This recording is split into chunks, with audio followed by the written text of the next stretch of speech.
ഭക്തി നിർഭരമായ ചടങ്ങുകളോടെയും വൈവിധ്യമാർന്ന കലാപരിപാടികളോടെയും നെല്ലായ അഞ്ചമ്പലം മഹാദേവ ക്ഷേത്രത്തിലെ ഈ വർഷത്തെ പ്രതിഷ്ഠാദന മഹോത്സവം സമാപിച്ചു. ചൊവ്വാഴ്ച പുലർച്ചെ 4 മണിക്ക് നട തുറന്നതോടെ ചടങ്ങുകൾക്ക് തുടക്കമായി. അഭിഷേകം, മലർനിവേദ്യം, ഗണപതി ഹോമം എന്നിവയ്ക്ക് ശേഷം രാവിലെ 6 മണി മുതൽ 10 മണി വരെ വിശേഷാൽ പൂജകളും ദർശനവും നടന്നു. 100 കണക്കിന് ഭക്തജനങ്ങളാണ് ദർശനത്തിനായി ക്ഷേത്രത്തിലെത്തിയത്. രാവിലെ 6:30 ശ്രീജിത്ത് പൊതുവാൾ അവതരിപ്പിച്ച സോപാന സംഗീതവും തുടർന്നു നടന്ന മേളവും ആഘോഷങ്ങൾക്ക് മാറ്റുകൂട്ടി.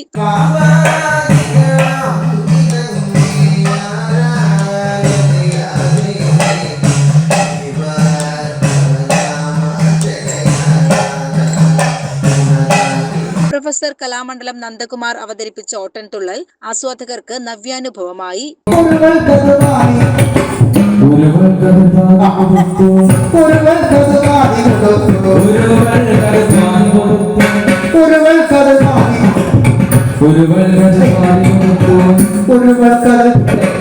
തുടർന്ന് പനമണ്ണ ശശി, ചെറുപ്പുളശ്ശേരി ശ്രീജിത്ത്, കല്ലൂർ ഉണ്ണികൃഷ്ണൻ എന്നിവർ ചേർന്ന് അവതരിപ്പിച്ച ട്രിപ്പിൾ തായമ്പക ഭക്തിസാന്ദ്രമായ അന്തരീക്ഷത്തിൽ മേളപ്പെരുമ തീർത്തു.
ഉച്ചയ്ക്ക് 1 മണി മുതൽ ഭക്തജനങ്ങൾക്കായി വിപുലമായ പ്രസാദൂട്ട് ഒരുക്കിയിരുന്നു. വൈകുന്നേരം 2:45 മുതൽ കുട്ടികൾ അവതരിപ്പിച്ച വിവിധ നൃത്തനൃത്യങ്ങളും കൈകൊട്ടിക്കളിയും അരങ്ങേറി.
പ്രതിഷ്ഠാദന മഹോത്സവം വൻ വിജയമാക്കാൻ ഭക്തജനങ്ങളുടെ അകമഴിഞ്ഞ സഹകരണം ഉണ്ടായതായി ക്ഷേത്രം പ്രസിഡന്റ് കുമാരൻ നന്നാട്ടുപറമ്പിൽ, സെക്രട്ടറി സുകുമാരൻ ശ്രീഹരി എന്നിവർ അറിയിച്ചു.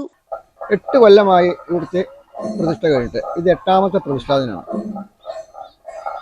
ഞാൻ ഇന്ത്യൻ ബാംഗ്ലൂരിൽ നിന്ന് കോഴിക്ക് വന്ന് ഇവിടെ വന്ന് ചാർജ് എടുത്തതിന് ശേഷമാണ്, സെക്രട്ടറി ചാർജ് എടുത്തതിന് ശേഷമാണ് ഈ ക്ഷേത്രത്തിൻ്റെ പ്രവർത്തനങ്ങൾ ത്വരിതപ്പെടുത്തി 2018 പ്രതിഷ്ഠ നടത്തി. 2026 8ാമത്തെ പ്രതിഷ്ഠാദിനാണ്. എല്ലാ കൊല്ലവും ഞങ്ങളുടെ പ്രതിഷ്ഠാദിനം വളരെ വിപുലീകരമായി നടത്തുന്നുണ്ട്. ഇന്നലെ പ്രതിഷ്ഠാദിനത്തോടനുബന്ധിച്ച് ഒരു മെഗാ നാരായണീയ പാരായണം നടത്തി, ഉച്ചയ്ക്ക് പ്രസാദൂട്ട് നടത്തി. ഇന്ന് രാവിലെ താന്ത്രിക ക്രിയകൾ കൂടാതെ സോപാന സംഗീതം, മേളം, ഓട്ടംതുള്ളൽ, തൃത്തായമ്പക, പ്രസിദ്ധരായ ചെറുപ്പുളശ്ശേരി രാജേഷ്, പനമണ്ണ ശശി, കല്ലൂർ ഉണ്ണികൃഷ്ണമാരാർ ഇവരുടെ നേതൃത്വത്തിൽ തൃത്തായമ്പക നടത്തി. വൈകുന്നേരം കുട്ടികളുടെ പരിപാടികൾ, അമ്മമാരുടെ കൈകൊട്ടിക്കളികൾ, നൃത്തനൃത്യങ്ങൾ, ഒരു ഭജന ഇവയോടുകൂടെ വൈകുന്നേരം 6:30-7 മണിക്ക് പരിപാടി അവസാനിക്കും. CCN ചെർപ്പുളശ്ശേരി.